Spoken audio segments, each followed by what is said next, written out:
Hello, Jim Shigaris here. I'm going to take you through these Canon R5 settings. These are the way I have my camera set up. It is a work in progress. I'm constantly changing so that I can get the best settings to um, move as quickly as possible in the field with the least amount of effort. I shoot in C-RAW and not the full RAW. The file size is smaller, gives you more shots on a card, gives you a larger buffer of files before you have to wait for the transfer to the card. There's a lot of discussion about the quality of C-RAW over RAW, and the only argument that I've ever heard is there might not be as much shadow detail. I've tested it. I can't see the difference, and if I have to study it that hard to see the difference, it's not worth it. When you're photographing wildlife, you're going to be shooting multiple frames. I shoot an electronic shutter, 20 frames a second, so I need the largest buffer I can get. I figure if I shoot portraits or landscape, if there is a difference in RAW and C-RAW, then I'll switch to RAW at that point. We'll go into this menu. This is where you're going to set up the RAW or C-RAW or whatever size you want to shoot. Pick the one you want. Now card 2, I use this jagged S1 size, and I copy that file I have going to the SD card. And the reason I do that, that's a perfect size to use the Wi-Fi Bluetooth transfer to use the Canon app, the Canon Connect app on your phone to transfer these small JPEGs at the end of the day to your phone so you can study your images without having to get a laptop out.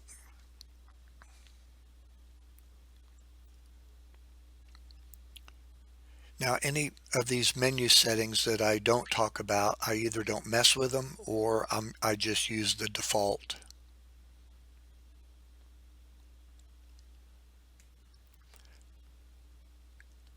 All right, going into this next menu.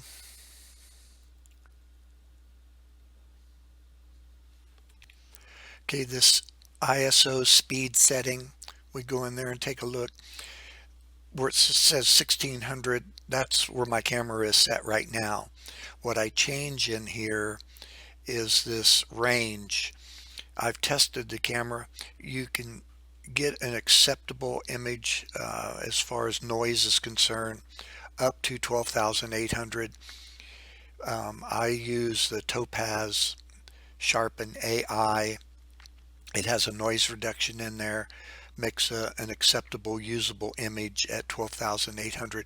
I've gotten good images testing at 5,000, but I just limit it to 12,800. And by doing that, it's going to make sure that you don't go any faster than that.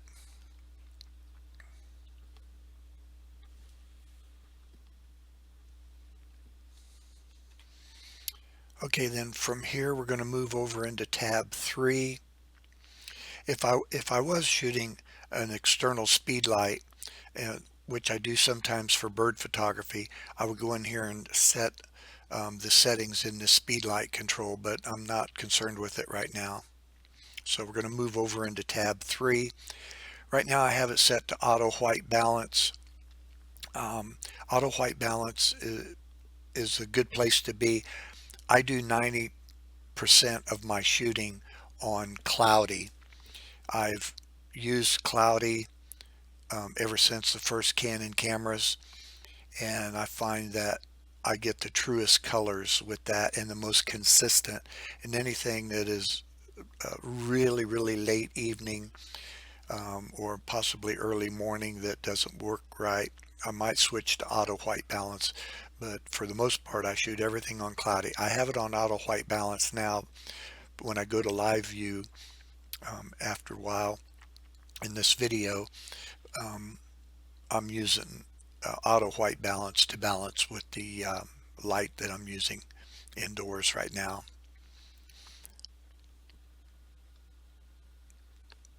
Moving on down, I would go to picture styles, and I go into picture styles and I set, this is sharpening right here, and I set that sharpening to 7. If I press this info button right here, it takes me in, and this is where I would set the sharpening up to 7. Now the reason I do that is because the sharpening is only going to sharpen the JPEG file, and since we're shooting in RAW, it's going to tag the RAW file, the embedded JPEG that's in that RAW file, with maximum sharpness. This way, when you view your RAW files on the back of your camera, in which I use the viewfinder now, I rarely view the pictures on the back of the camera. I just put my eye up to the viewfinder and study them from there. By putting it to 7, when you're looking at your images in the field and you want to know if you've nailed the sharpness or not, well, you're viewing an embedded JPEG file. So now I've sharpened it in the camera so that I know if it's sharp or not. It will not affect your RAW file.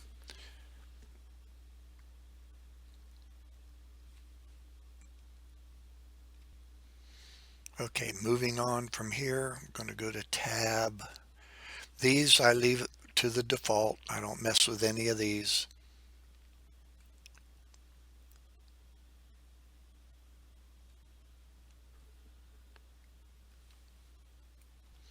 Okay, now I'm up to number 6 here, and you want to, this is the first thing you do when you buy a Canon camera: release a shutter without a card. Turn that to off. The last thing you want to do is go out and shoot a couple thousand frames and find out that you forgot to put a card in your camera.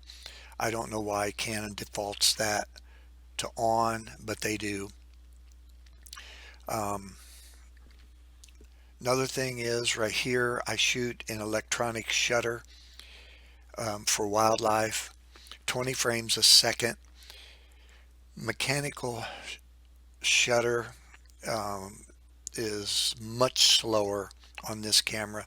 When I first got the camera, I was shooting a mechanical shutter because all the reviews that I watched for 2 months when you couldn't get the camera, I was studying it online, and all the reviews were telling you all the downfalls of the electronic shutter, which are there's such a thing as called rolling shutter, and that is, and an example would be for if you were shooting, shall we say, a soccer game, and you were panning and had the ball in the picture.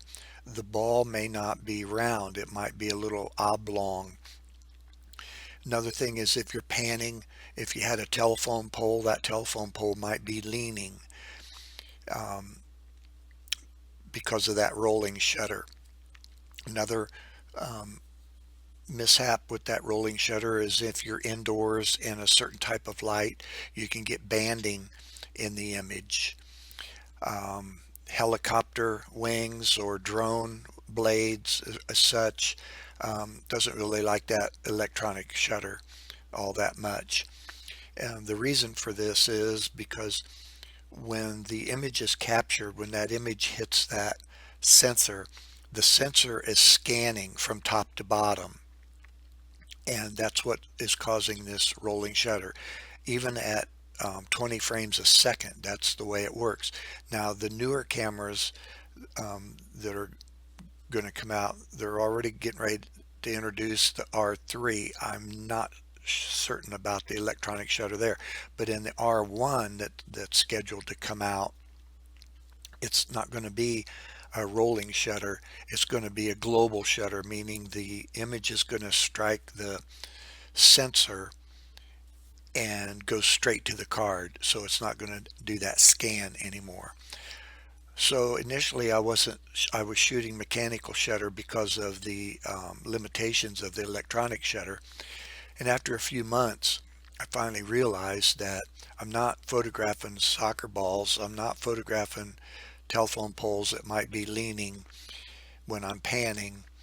And I'm not shooting indoors under certain type of light where I might get banding, and I'm not photographing helicopter wings. I'm photographing nature and wildlife. So I haven't had any problems with the electronic shutter. And if I did, you're only going to see it in 1 or 2 frames. So in electronic shutter, you can shoot all you want all day long, thousands of frames if you want. There's no wear and tear on the camera. What you are going to have to learn to do is you're going to have to learn to delete a lot of similar images, but I'm okay with that. Just shoot all you want and don't worry about it. Okay, we're going to move on here to the next tab, image review. I have image review disabled. When I take a picture, I don't want to see it on the back of the camera unless I call it up. I do want to see it in the viewfinder. So that I have that enabled. Okay, next in the menu is exposure simulation. You definitely want that on. That's one of the main reasons for a mirrorless camera, is to be able to look through the viewfinder, and whatever that exposure looks like in there, that's what you're going to get. So you definitely want that turned on. Now we're going to go down to shooting info display, and there's a lot to talk about in here. The first one is the screen info settings. Screen, your LCD on the back of the camera. So we're going to go in there. This is how I have mine set. I have the only ones I have active are 2, 4, 5, and 6.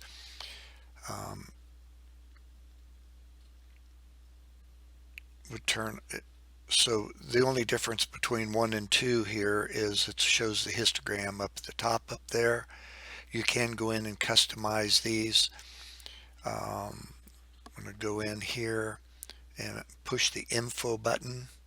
It's going to take us in here. This is what I've got going in here. These three, I'll turn them on and off so you can see what they do. I want to see that information. This is the information along the edges, the sides. I want to see that information. And this is at the bottom. You'll notice it still has the same information, but it highlights them so you can see them and read them easier. The histogram I have turned off right here, and the level I have turned off in this particular menu.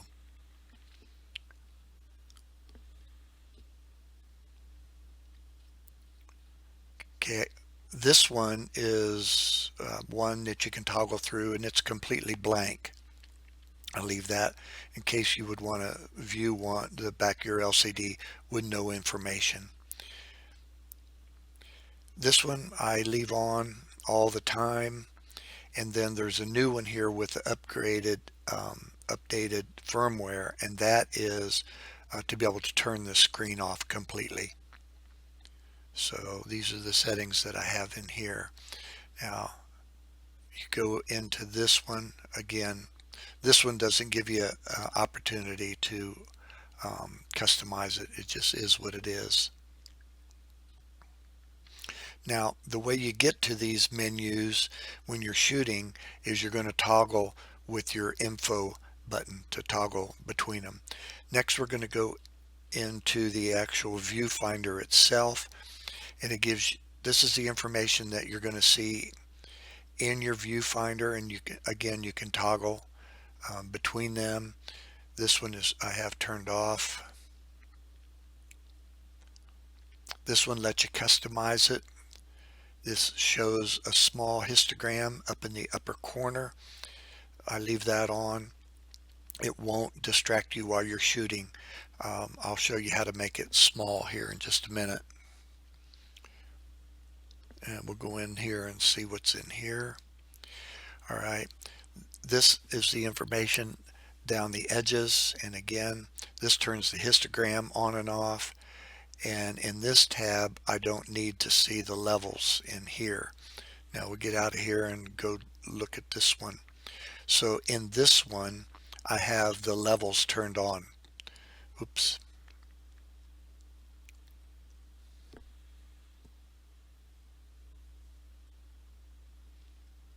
In here. I do have the levels turned on in this one, so I can toggle through. But most of the time, I'm just looking at this one that does not have the histogram. But I could toggle and see that level. If I were photographing landscape settings, I would be back in here and I would turn a histogram on, I would turn a levels on so I could level the camera with the viewfinder as the LCD as well as the viewfinder. Okay, moving on. Vertical display. I leave this on. What this is, if you shoot a picture horizontal, and you go to view it, it views the entire screen. If you have this turned off and you shoot a vertical, when you try to view it, it will come on the back of your screen in the horizontal mode. It'll come in the back of your screen straight up and down, and that's not what you're after. I want to see the whole scene.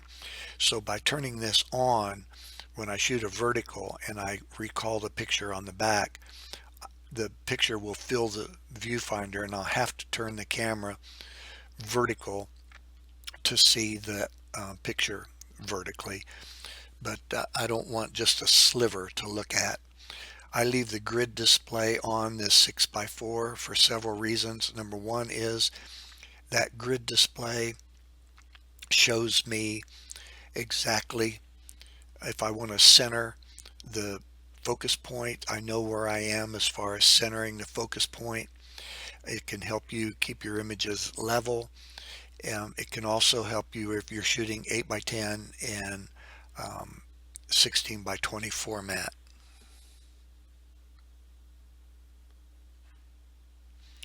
Now in the brightness for the histogram, what the brightness does, brightness is the histogram that you're used to seeing where you just have one histogram, and that's the luminance of the image. If you change this to RGB, that's when you're going to see three histograms, one for red, green, and blue.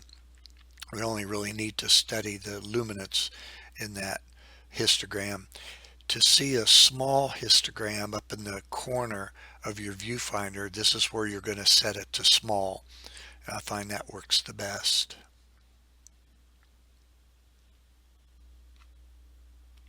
Okay, next we're going to move over into tab 8, viewfinder display format. I leave mine set to number 2. The difference is number 2 leaves black around the edges. Put it around the top and down the sides. For two reasons I like number 2. Number one reason is it's easier to see when you have your eye up to the viewfinder, especially somebody that wears glasses. It's easier to see the image from the left to the right. The image is not as large in there. And The other reason is there's going to be information displayed down along the edges. And what happens is, let me try and put this over here. Okay. What happens is this information, if you go to number one, this information over here is going to be overlaid over the top of the image. So if you've got clouds or white, the text is going to be on the image and it's very difficult to read. By having it on number two, it allows you that black space. Now, if you're wondering, when you shrink it down, it does not crop any of the image. It only shrinks it. So you're still going to be viewing the entire image. So the display 2 is the way I set mine. Now, display performance, I just leave it on power saving. What this is when you're photographing with electronic shutter, the first mirrorless cameras, whenever you would take a picture, the screen would literally black out and then come back on again. And it was a real pitfall to the first cameras. Now when you shoot, you can see the viewfinder flutter just a little bit. I don't find it annoying at all, especially in electronic shutter. It doesn't bother me at all. If you put it on smooth, it's supposed to eliminate a little more of that. Whether it does or not, I don't know. But when you put it on smooth, you're going to use more battery power. So it doesn't bother me, so I just leave it on power saving.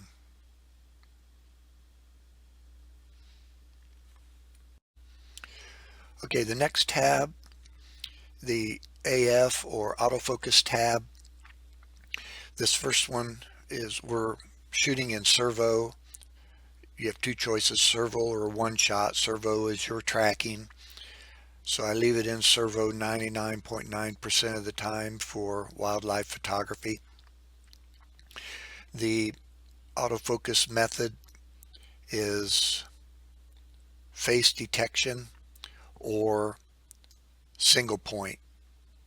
I have all the rest of them grayed out, but we're going to discuss all that later. Animal detection is what you want, of course, for your wildlife. Eye detection right now is enabled. It doesn't matter if you enable or disable it. We're going to be setting buttons up for that. Now, this one is real important, continuous autofocus. You definitely want to set that to disabled if you haven't figured this out yet by now. If you have it on enabled, your lens is going to be constantly focusing. It's never going to stop whether you push any buttons down or not.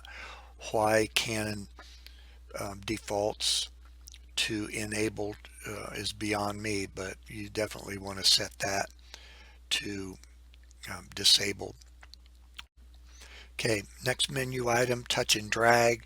This is going to be to use your thumb to move focus points around on the LCD, the back of your camera. Right now I have it enabled. Most of the time I leave it disabled. I find the joystick is faster for me to work with, but just in case you want to try this out, you're going to enable it. Relative, you have relative or absolute. Relative is going to be a little more forgiving when you're trying to move things around with your thumb. And I use top right. Here's your choices. So if you want that focus point to be all the way to the left, you don't have to move your thumb all the way to the left on the LCD. So it's just going to map this little corner up here. Okay, next we're going to move over into the next tab, and this is going to be manual focus peaking. So I'll try to explain this to you. Have peaking turned on, um, and high in color is red. This is the default. So just exactly what is this? So I found this little wolf to practice on here and show you how this works. This is in manual focus, so I have the camera's in manual focus right now, and you'll notice what happens if I throw it out of focus. If you watch those little green markings up there, so when those two come together and they're green, that you've precisely manually focused. So the way this is going to work is, if those two triangles are on the bottom, you're going to turn your focus ring to the left. If it's out of focus and those are on the top, you're going to turn the focus ring to the right. And there you have it. Okay, next we're going to move over into tab 3. These are your servo cases. Canon has some predefined cases here. These, number one, multi-purpose, these are zeroed out. As you can see, the tracking sensitivity and the acceleration. Number two, the tracking sensitivity is moved to -1. Case 3, both the accelerate and the tracking sensitivity are moved to +1. I shoot mine on this number 4, custom. Push the rate button or tap rate on the back of your screen. That will tab you over. To highlight that, press your set button. That will take you in to this tab. Now once you're in here, you're going to set your case to -2. What that's going to do, it says locked on. Once you pick up your subject, if something moves in front of your subject, between your subject and your camera, you don't want it to switch subjects. Eventually it will, but you want it to be a slower response. So for example, if you're tracking an animal through high grass or sage or something, and it's locked onto that animal, and that animal passes in front of some grass or sage, it'll stay locked on a lot longer before it will happen to pick up the blades of grass or the sage.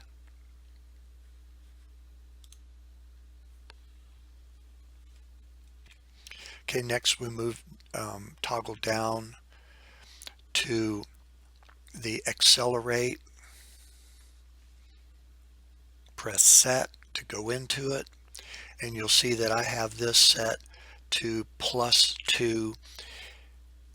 If you have an animal that you're focused on and it's sitting still and that animal takes off, you want it to be responsive. You want it to start tracking immediately.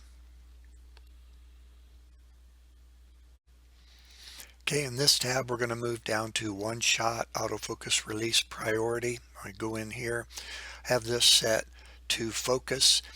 Now I don't think this works as well as it used to in prior cameras, but this is supposed to keep the camera from firing unless it's in focus.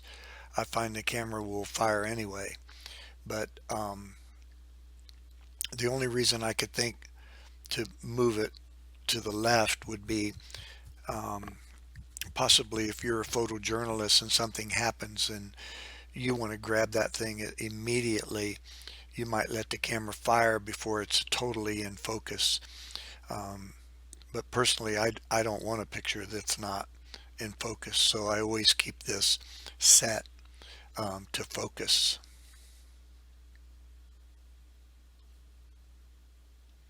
So the switch track subject is what we set in the last menu, and we have it set to initial priority. That's your subject.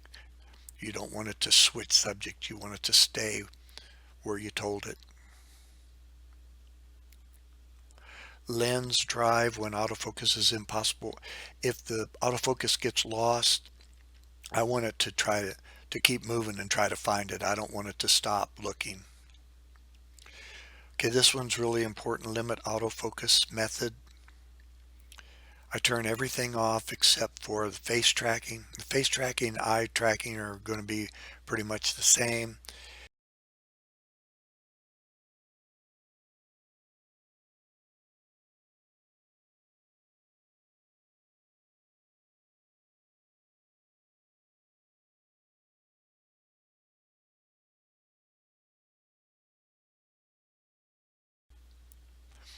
The orientation, what this is, if you have a focus point, and let's say you're shooting horizontally and you have a focus point moved all the way to the left, as it shows here in this little um, graph here, this little icon, and then you tip your camera vertically, you may want a different autofocus point. So this one is set to the center. So when you go back to horizontal, it's going to be on the left. When you go to vertical, it's going to go in the center. If you move it to the top in vertical and then you go back to horizontal, it's going to stay to the left. When you go back to vertical, it's going to stay at the top where you left it. So actually it's separating your vertical and horizontal, so your focus points are in different spots. Moving to the next tab, initial autofocus point I set to the first one. Face tracking, if you didn't want to use face tracking, you could set it here, but face tracking and eye tracking is why you bought the camera. I don't know why anybody would set it to auto.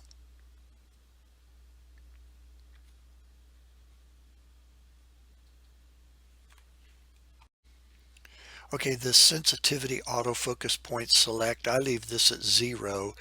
And what this is when you move, whether you use your joystick or using your thumb on the back of the LCD, is how fast those focus points will move around. I like to leave it here because I find it moves a little slower, but I can control it a little better. It doesn't go past where I want. Okay, now we're in the Play tab. In the first section here, I use image copy. Well, I'll be placing that over into this star menu, which is favorite places, favorites, but talk to you about it here. What I do with this is I have I have an extra card, an extra CF card, and when I'm all finished shooting at the end of the day, I will put this extra card in here and I will go down to all images. I'll select that and it will copy everything from the first card to the second card.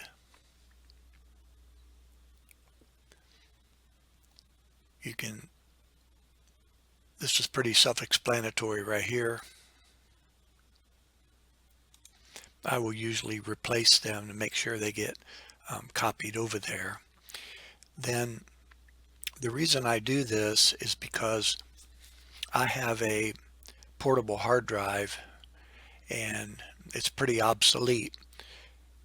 It will read SD cards, but it won't read the new CF Express cards. And a new hard drive, portable hard drive like this is almost $1,000, but I can keep using it by copying the files from the CF Express card to the SD card. It's going to copy the raw files over there, and then I can store all those files onto that portable hard drive, and I don't have to get the computer out every night to do that when I'm traveling.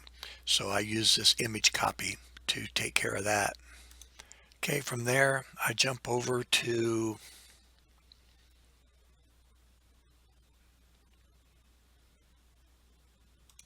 number 4, and I drop down to magnification actual size. So I go in here and take a look.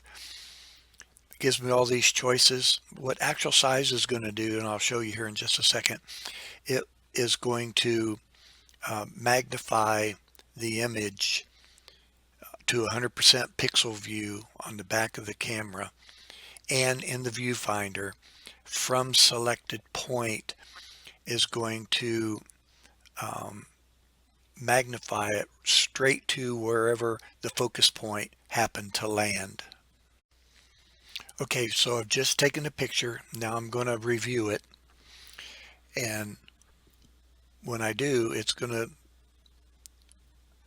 zoom in 100% right where the focus point was. And if I zoom out, you can see that the focus point landed right on the eye.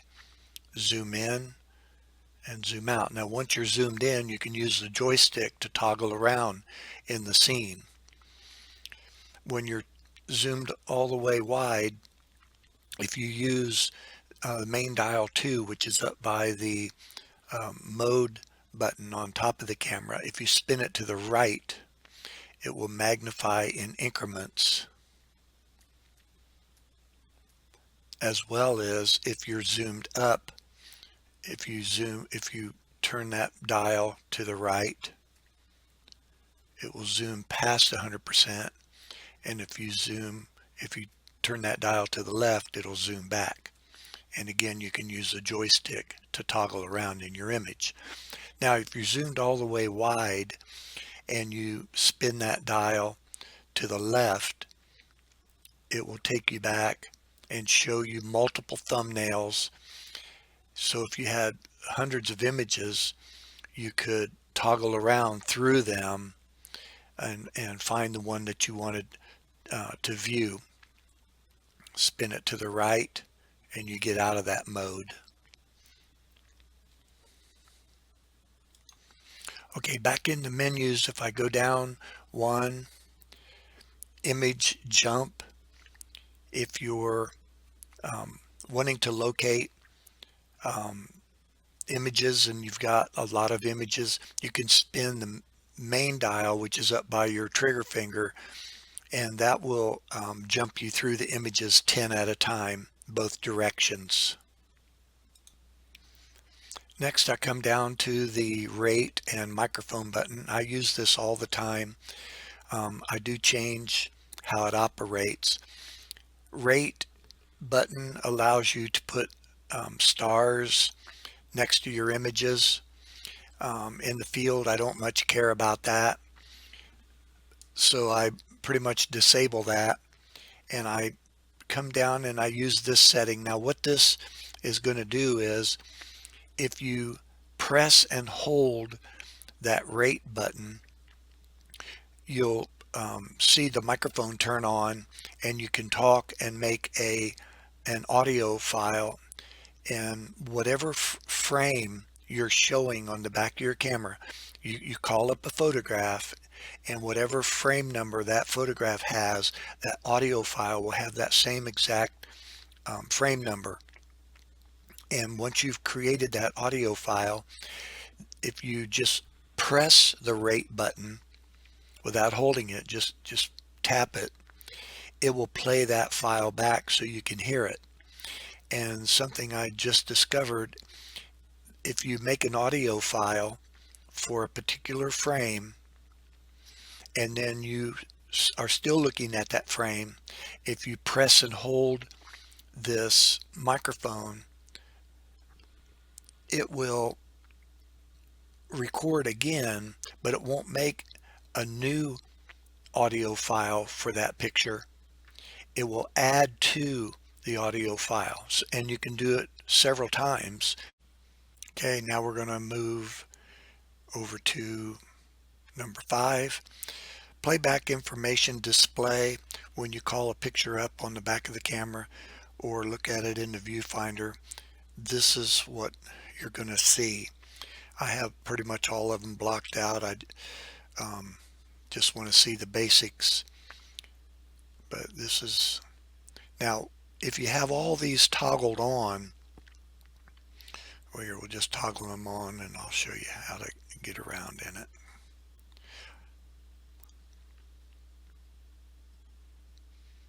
And you have to, we can go over here into info on some of these. Oh, this is going to let you show the red, green, and blue histogram.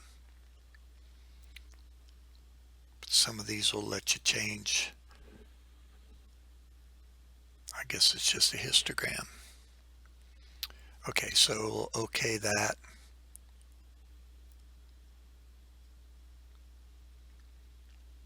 And then we'll look at a picture. And if I push the info button, or you have to be zoomed back, push the info button, and then I use the joystick and I can toggle through these different screens.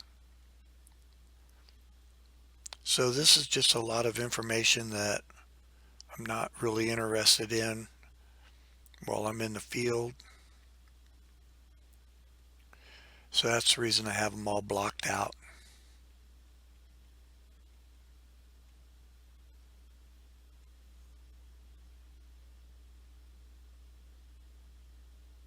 And the info button is going to give you that information. There it is with nothing. I like just this basic histogram maybe. I like this one because it will give me the time stamp for the image. So I would get back in here and I'd just turn all these off except for 1 and 2.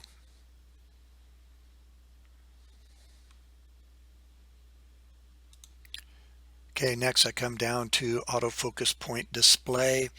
That's when you're looking at your image for review, and it shows you that little red square or squares wherever the autofocus landed.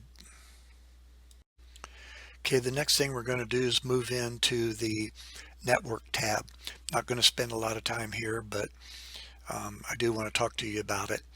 I highly recommend that you get the Canon Connect app from the Play Store or the Apple Store and pair your phone to that app. It's going to be pretty straightforward. It won't be a mystery how to do it. It'll pretty much walk you through it. What you're going to be able to do there is, for one thing, you're going to be able to control your camera remotely with your phone. So anything that you can do with a cable release, anything that you can do with your hands on the camera, you're going to be able to do with your phone. You're going to be able to focus, change aperture, speed, all the modes and everything. So you have total control with your phone. Another thing that I use it for is all those small JPEGs that we had right to the card, the SD card, the way we set it up. Those files you're going to be able to transfer to your phone and study your images so you don't have to get your laptop out when you're traveling. Now, if you don't have that card in making those small JPEGs, you can still use that app. It will show you the raw files and you can transfer those to your phone.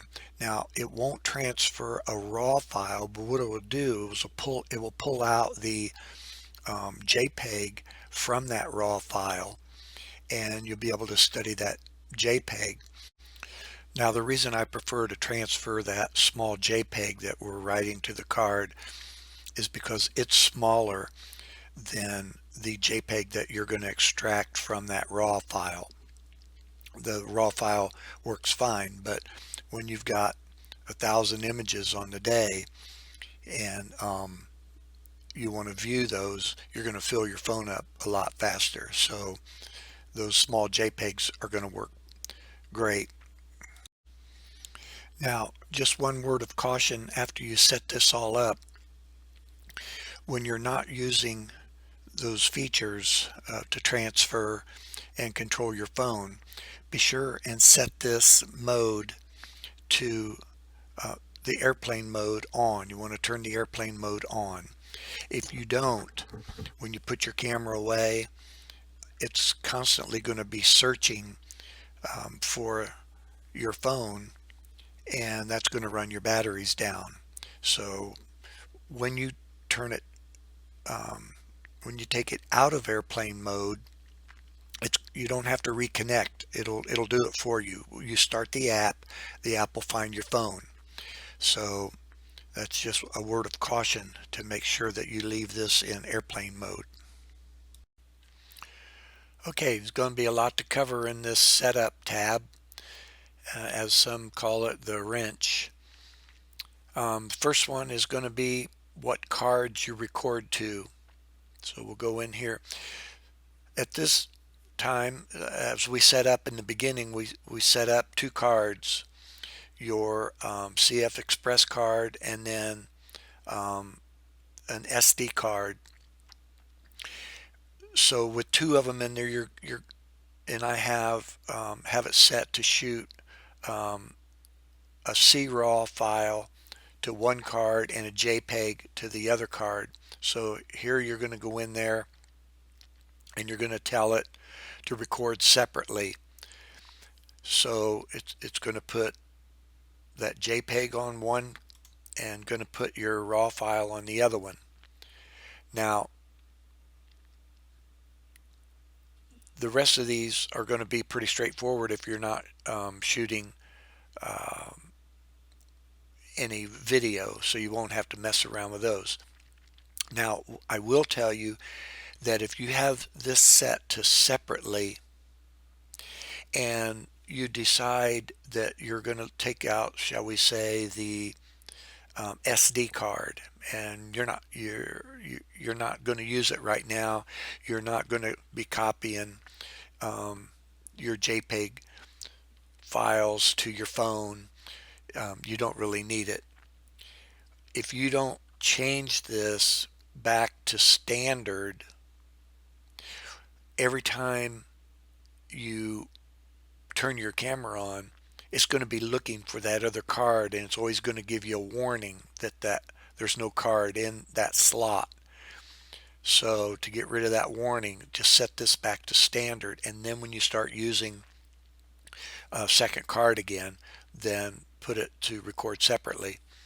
Now, auto switch is if you're going to record just to one card, and when that card is full, it will start writing to the second card.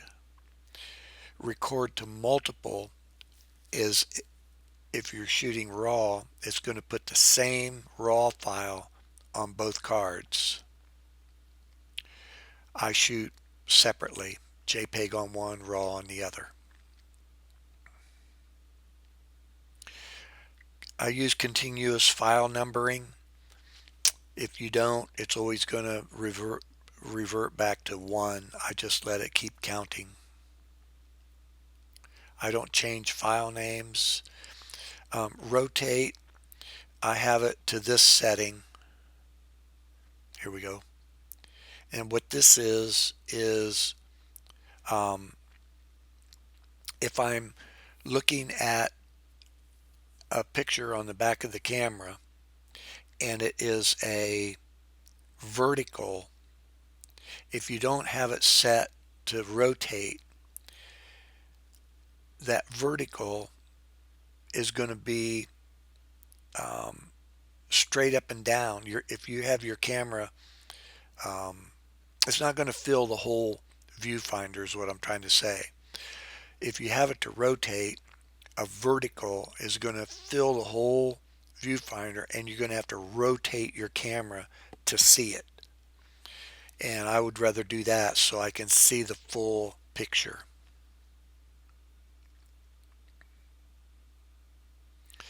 I don't want to hear the beeps all the time, so I turn that touch beep off. Power saving.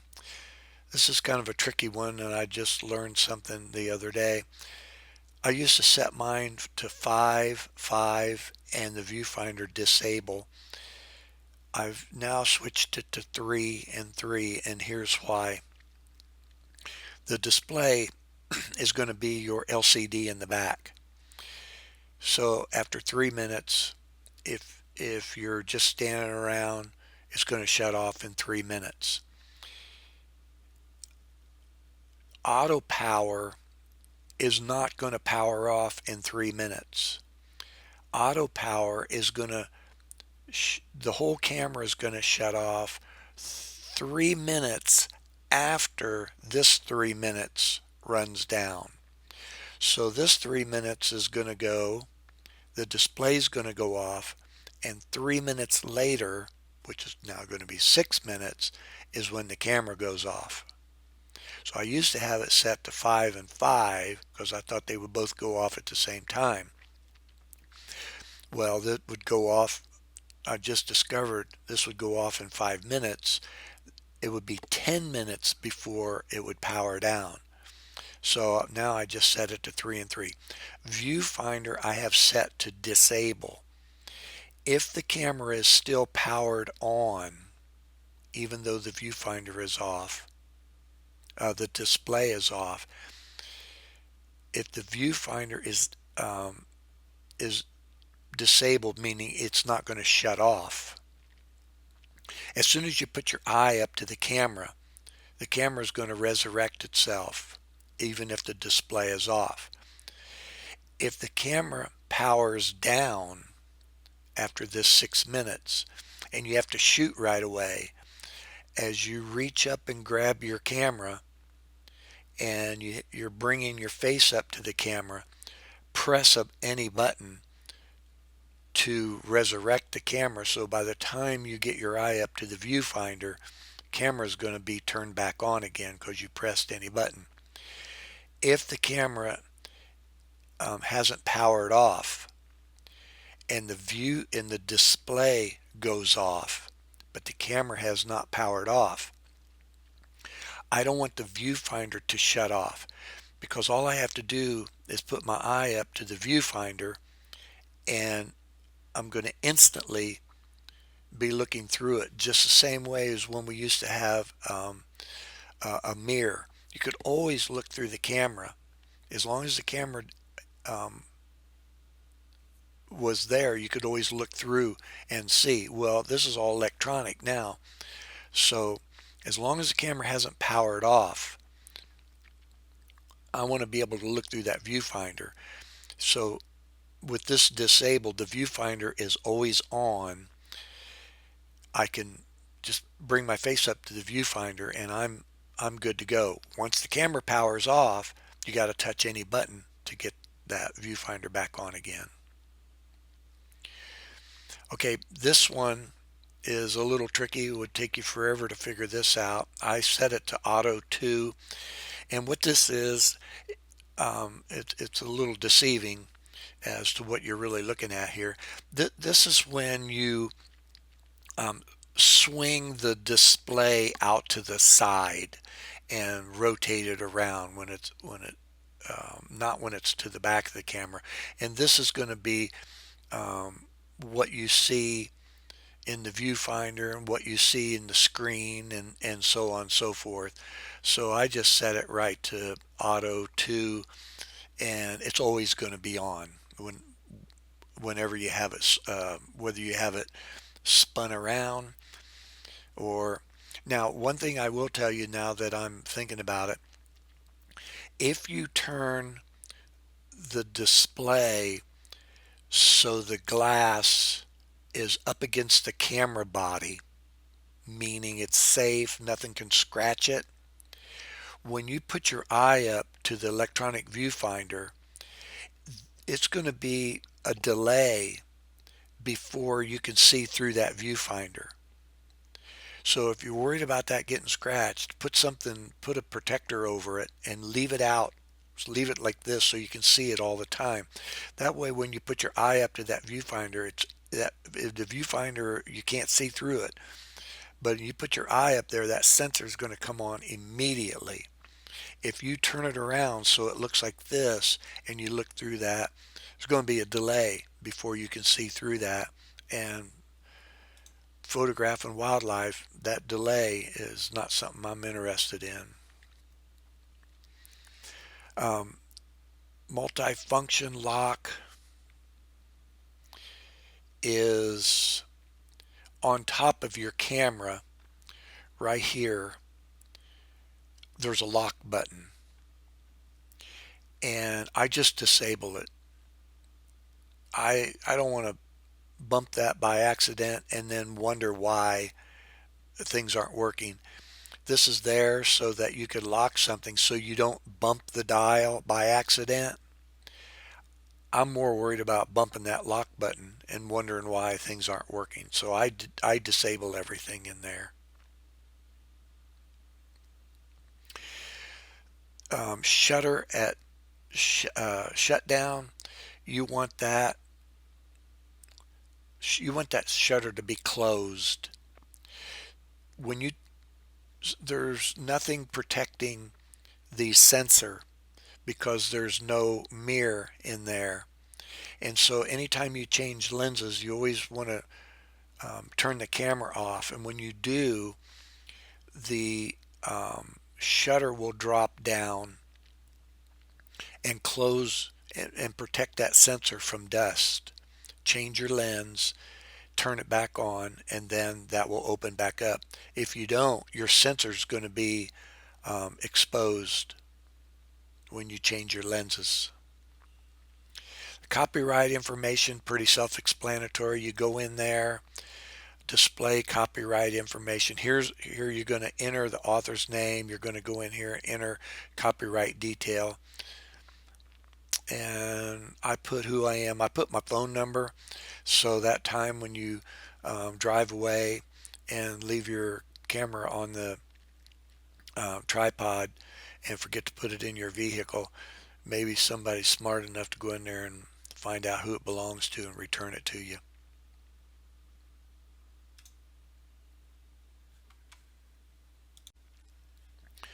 In this custom function tab, number 1,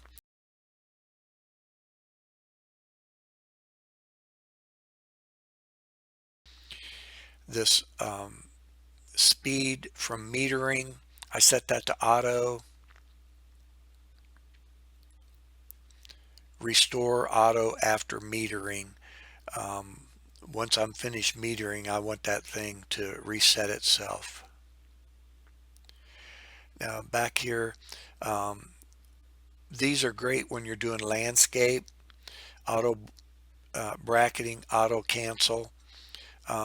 If you're doing a lot and you want it to remember the auto bracketing, you would set this to off. That way, when you took a shot, it would still stay in auto bracketing.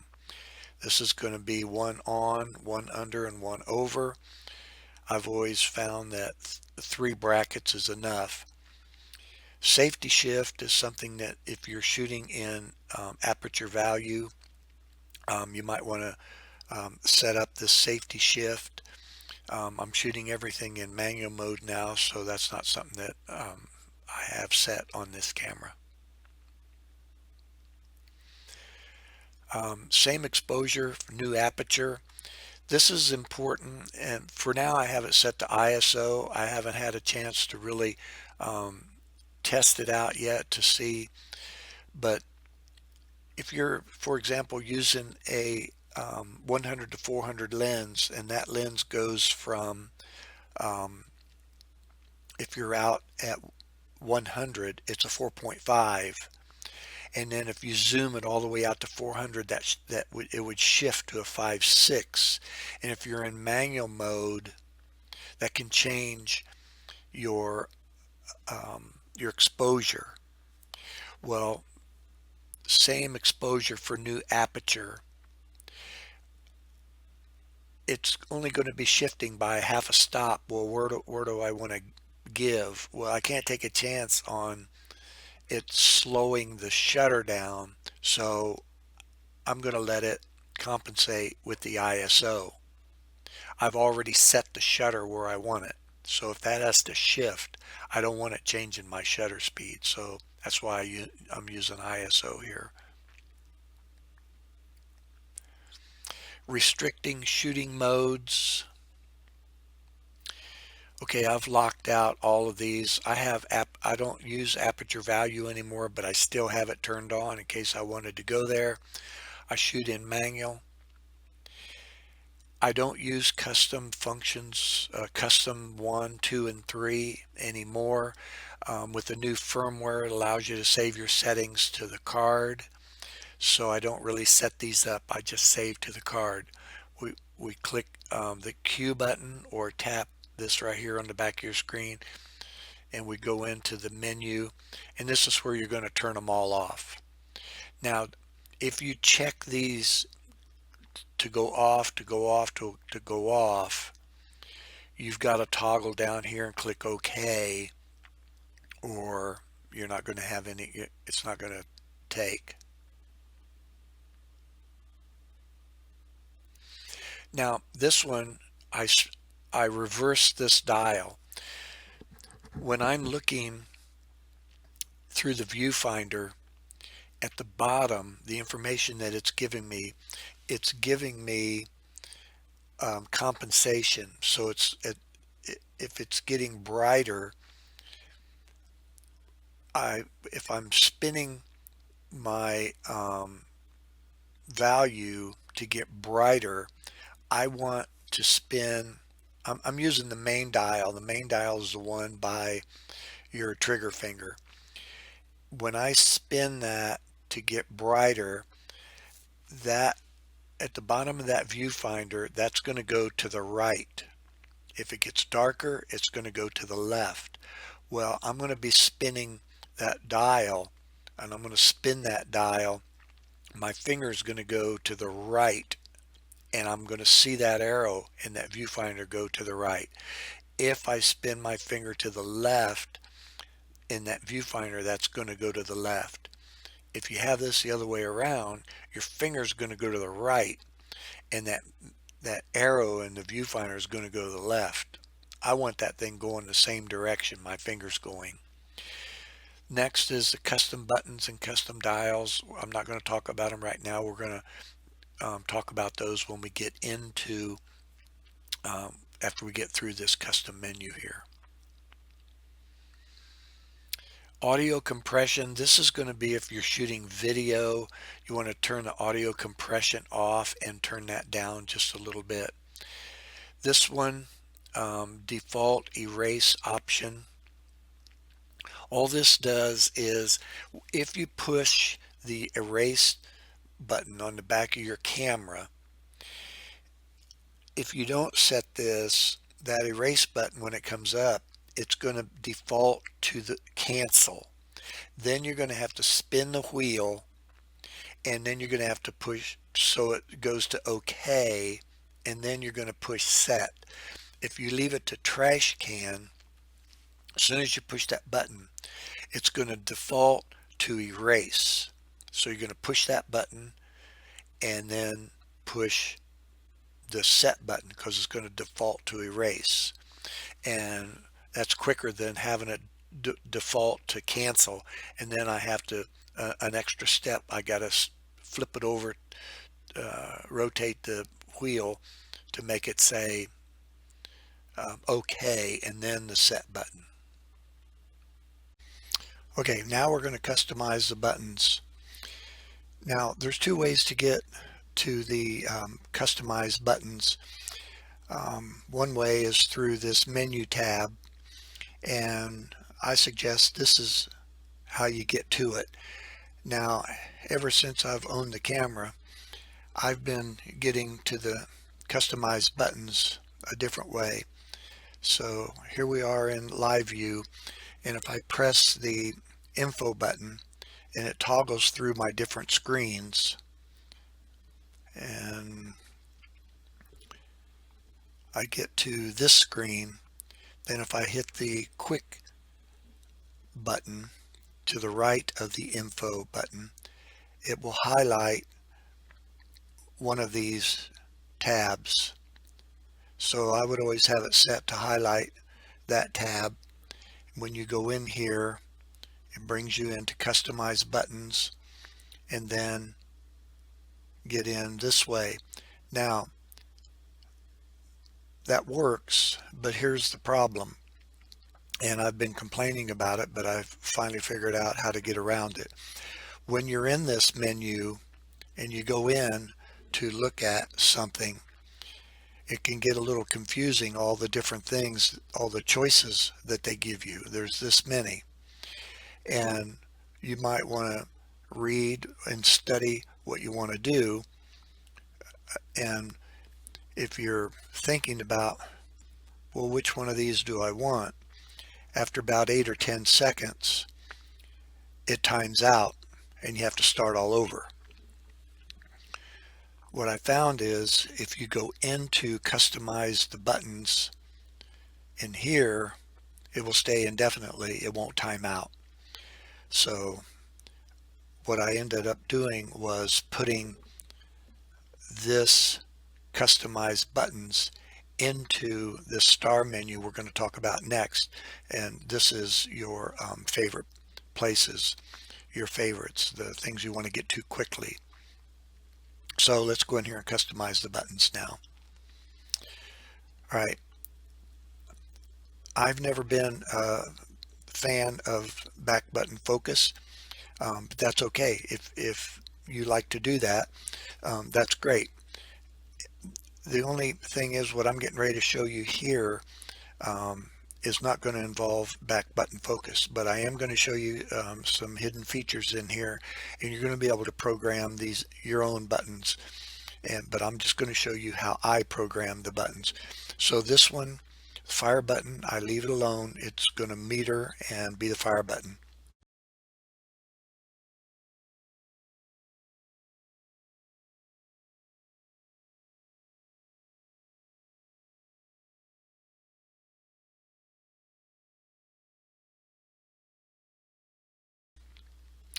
Okay, the mode button right on top, I leave that to the default so I can get around to the different modes quickly. Now, here's the first autofocus that I use.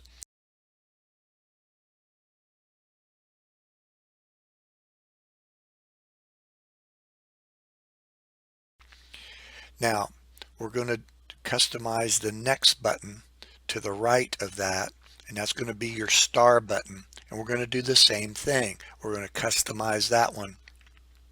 So we're going to go into that. This is the icon you want to choose. And then again, you want to choose press the info button. And it's going to take you in here. And you can set all these. You can have a custom setting you want, anything that you want. But I'm going to go all the way down to the bottom, and I'm going to turn on autofocus method, sensitivity, and acceleration. And I check those three, toggle over, press the set button to go in here, and then I choose this 9-point servo tracking.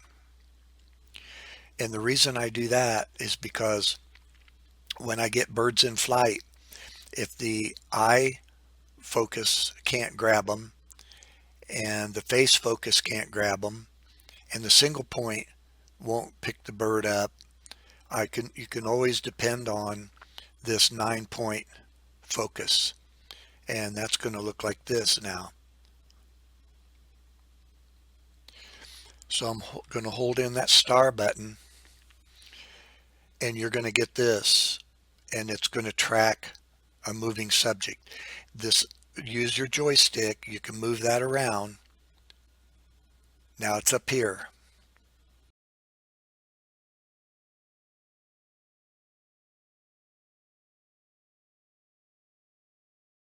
Now I'm going to go back in, program the rest of these.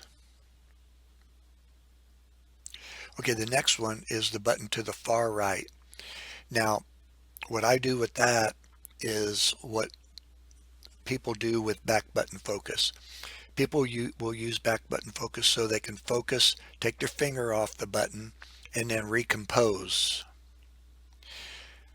If you don't do that, you can do what I do, and that is this button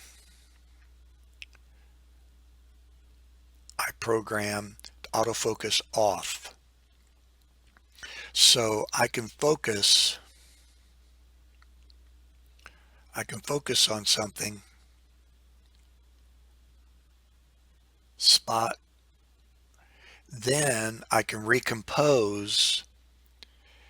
I can hold my finger down on this far right button, and now it has turned off the autofocus. I can recompose and it won't shift the focus because it turns the focusing motor off. So that's how I get around back button focus. I don't take my finger off the button to recompose. I push a button in to recompose. Next button I program is the depth of field preview button.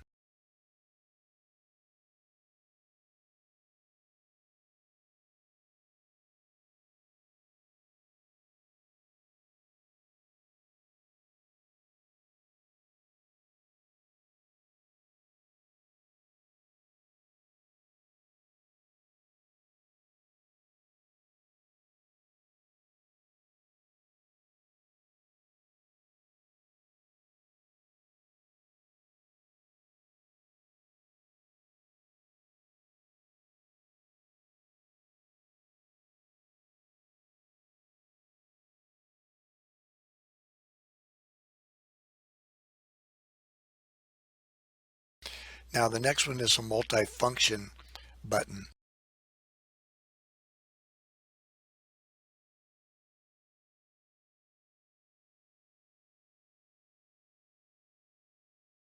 Next button is the LCD illumination button, and I set it to turn on the drive mode. So that button is on the top, and I don't use that button since it turns on this LCD and I rarely look at it. All the information is on the back of the camera. When I press that button, it illuminates the drive. Now, I don't think I mentioned this. When you're in electronic shutter, it's 20 frames a second. No matter if you set it to high, medium high, or low high, it's still 20 frames a second. You can set it on 10-second timer or 2-second timer or 1 frame. So if you just want to test a shot and you're on continuous shooting, you're going to get 3 or 4 or 5 frames, and even no matter how fast you press that. But you can set it to 1 frame. Now I will warn you that if you are shooting an electronic shutter and you're not used to it and you set that to 1 frame, since that electronic shutter doesn't make any noise, if you forget to put that back to high speed, you're going to be shooting something, you're going to press and hold that button down thinking that you're shooting 20 frames a second, and you actually only shot 1 frame. So you want to be real careful about that. Okay, this is one of my favorite buttons to program. It's the set button.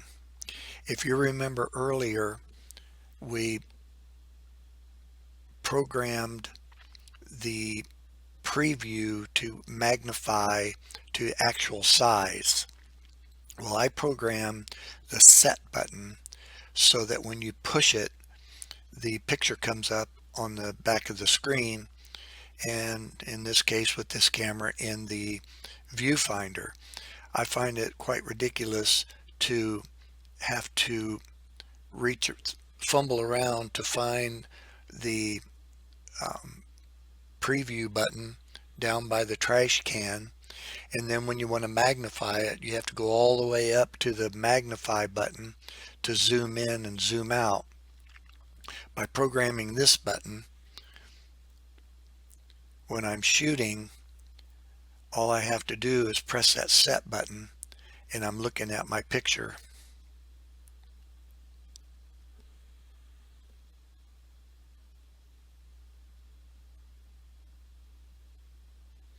Now, in order to get rid of that, you have to press any other button. You can press the fire button or any other button, and that will go away. So while you're shooting, to quickly view that image, it's so much easier to hit that set button than to fumble around looking for that preview button. Okay, the next one is going to be the last button to program, and this is going to be one of the first things you're going to want to do. This is your joystick. For whatever reason, they have it set so it doesn't work. So you have to turn it on here by toggling over and then setting that. I have no idea why they would ever do that, but so be it. Okay, now we're going to customize the dials.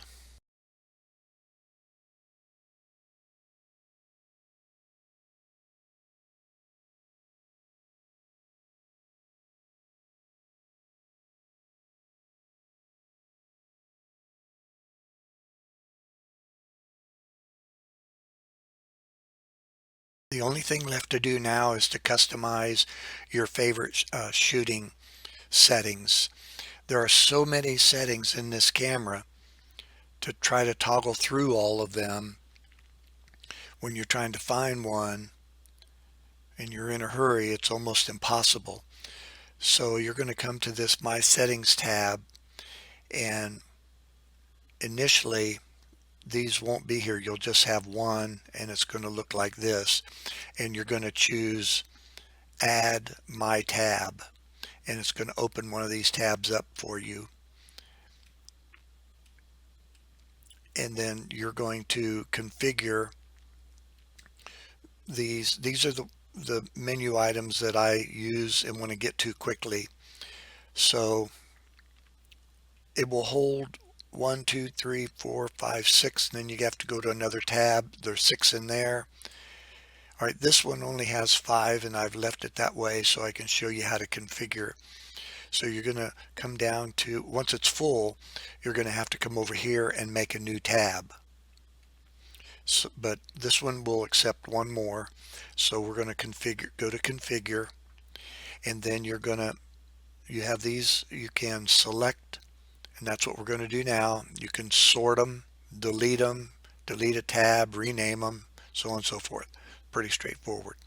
So when you go into register and you start scrolling down, these are all the items that are in the menu tabs. Now, when you get to one, let's find one down here toward the bottom. All right, so here's one that's grayed out, and the reason it's grayed out is because I've already used it. It's already in a favorites menu. So you come down through here, pick out one that you want, and we'll just pick one shot just to show you. So you're going to press OK. It's going to say, do you want to register it? You're going to say yes, OK.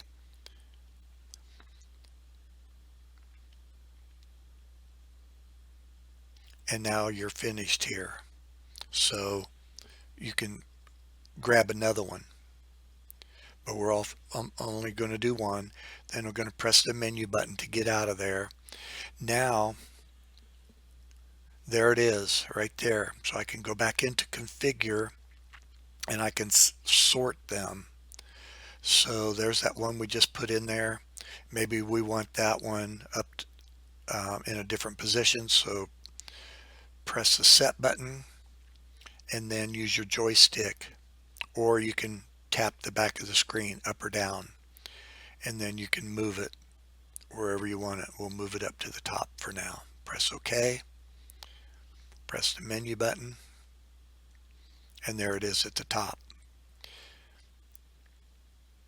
So let's configure,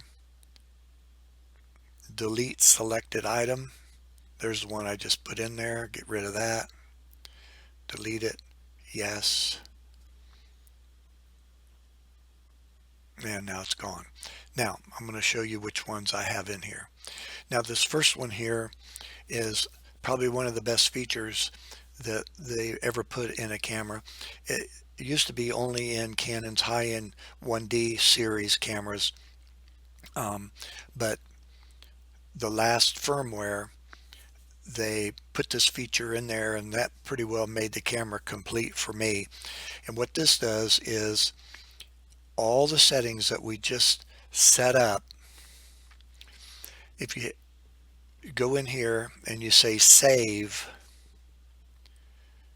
you can click the info button and you can give it a name if you want, or it will default to a name.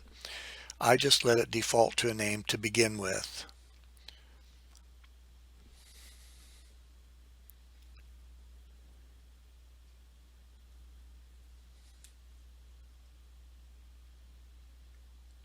And when I click OK, it's going to save every setting that we just changed. Now, after I've been shooting and I have my settings all completely whacked out of shape, I know these are wildlife settings. So I'll go back in here, and here's the ones, the one that we just did is right here. So I can load that. So if I've changed any settings, it puts them right back to the default setting. Now, what I do, and let's go in and look at the load again. Now, here's the way I work these. I don't rename them in the camera. It takes too long. What I will do is I will take the card out, put it in a computer, rename it, and then since I have two cameras, once I rename it, all those settings, I can copy that file to the other card, and then I don't have to go through those menus and set up that second camera to be like the first camera. They're going to be identical. Now these are wildlife settings. So what I will do is I will go in, and everything that I set up will be my defaults. So I'm going to default to manual. I'm going to default the shutter speed to 1500 or 1000. I put on a slow lens, maybe I put on the fastest lens that I have, a 2.8. This is an f4, but I'll put on a 2.8, so that defaults to 2.8. When I put on a slow lens, it will automatically jump to the 5.6 or whatever that lens is. I usually default these cameras to shoot wildlife at 1600, so I'll have that set for 1600.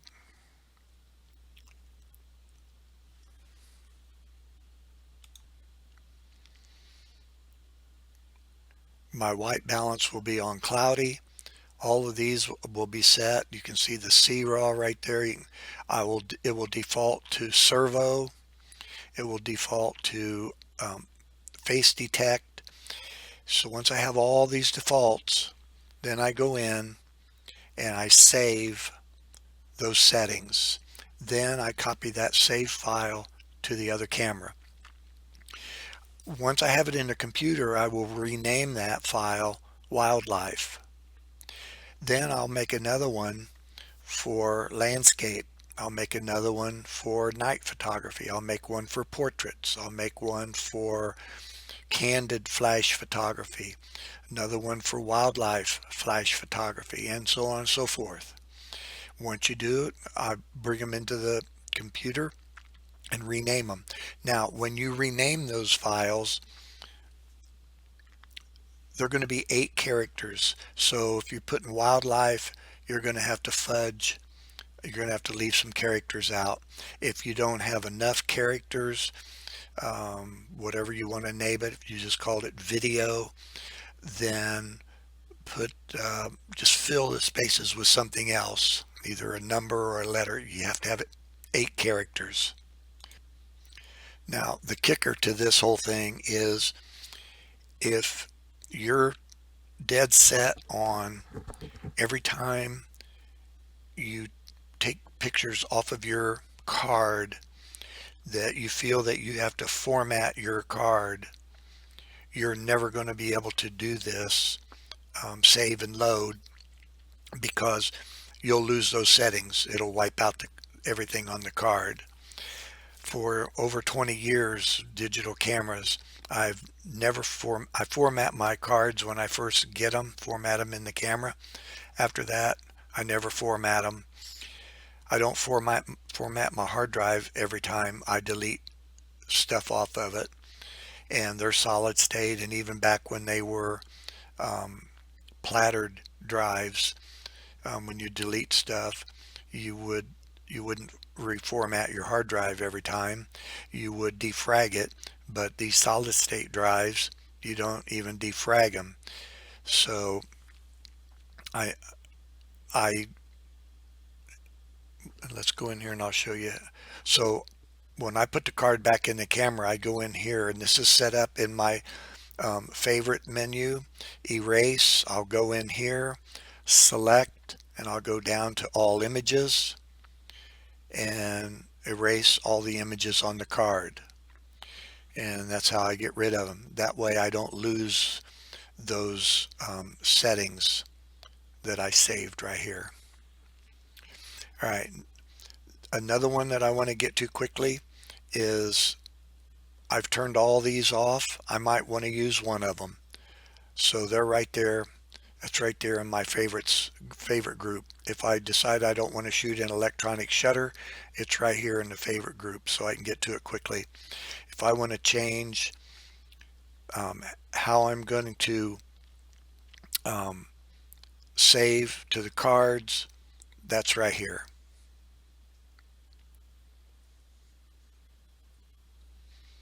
If I want to change the image quality, if I decide I want to shoot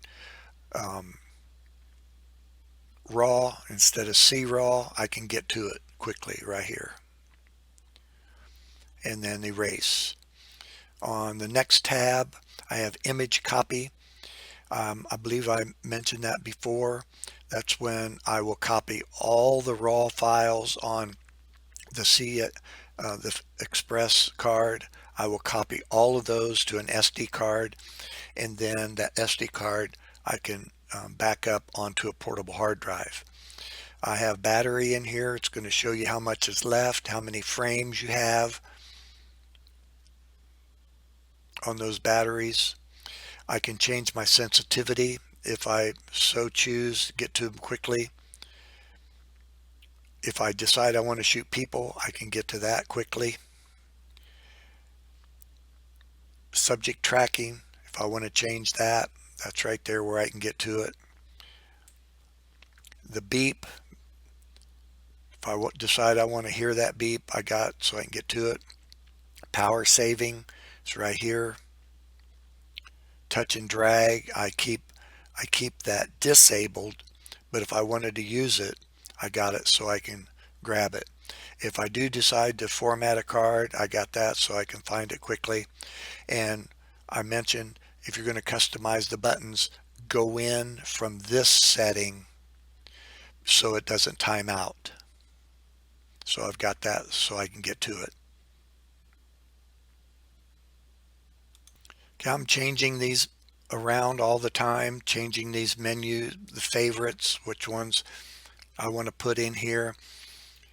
If I get an idea different, I'm changing those buttons on the back. I'm just telling you how I have them set up now to get around as quickly as I possibly can in here.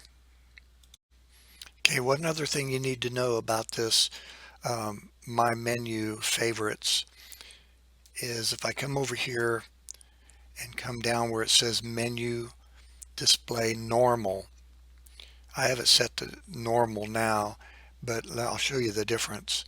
Display from my menu tab. So let me set that, and we'll get out of that. Let's go back in there and make sure it's set. Okay. Now, if I'm in this tab, in any tab, and I go in here and I do something, and then I start shooting,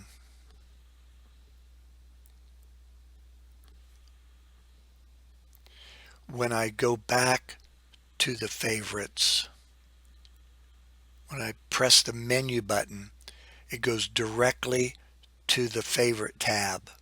No matter where you left off, pressing the Q button, quick button, no matter where you left off, when you're finished with that and you go back and you press the menu button, you will go straight to the ones that you use the most.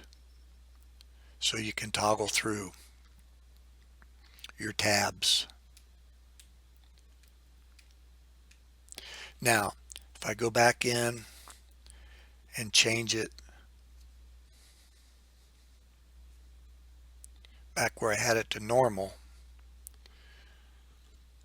normal is wherever you left off and then you start shooting or you go someplace. When you press that menu button, you go right back to that setting where you left off. So if you're piddling around in here and you want to say, well, what does this do, and you want to try it on and try it off, then you shoot and you try it, then you want to go right back and turn it on or off.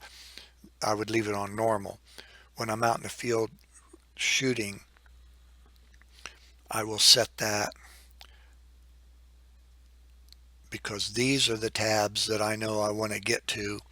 So if I go in here and make a change and then I start shooting, when I press that menu button, these are the ones I want to get to. Whoops. These are the ones I want to get to right in here. So again, I'm shooting, press the menu button, and I go straight to the favorites. Okay, one thing I forgot to mention is one way to get from one tab to the next is the main dial, but a quick way to get from one tab to the next is to press the quick button just above the main dial on the back. Every time you press that quick button, it will toggle you through these tabs.